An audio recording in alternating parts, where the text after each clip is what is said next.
Utah's congressmen and senators are up in arms. They say the Obama administration is overreaching with a new rule about clean water. Fox 13's Max Roth is live in the studio. Max, what's this all about? Well, you know, Matt, the EPA says that this rule actually reduces their authority. Senator Mike Lee says it's intrusive. Senator Orrin Hatch says it's heavy-handed.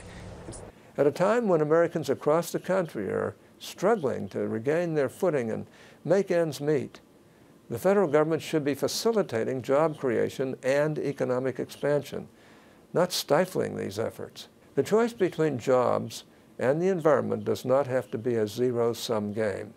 It's the latest chapter in the West's water wars.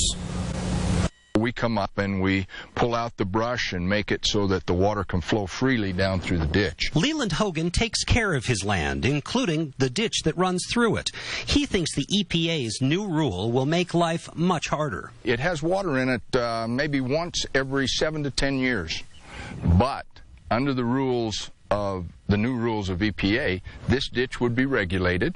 The rule does claim a lot of water. The Clean Water Act asserts authority over the waters of the United States. This rule says those are interstate waters and wetlands, the ocean bordering the United States. We'll call those the Big Two. And then all tributaries to the Big Two, waters adjacent to the Big Two and their tributaries, and waters in a floodplain leading to any of those waters. Ultimately, I think that's what they're after.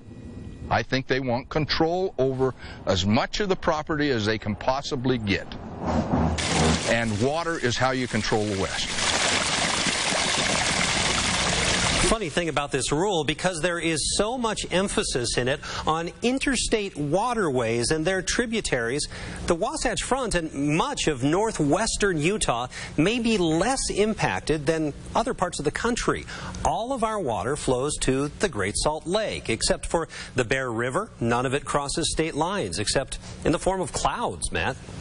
So, Max, then, if all our water is going to the Great Salt Lake and that's not part of the rule, who is impacted here in Utah? Well, the vast majority of Utahns live along the Wasatch Front, but folks who don't, they're practically all will be impacted by these rules, or at least those who rely heavily on agricultural water, that sort of thing. If your water drains into the Colorado River, the Green River, the Virgin River, the Paria River, those places outside of the Wasatch Front.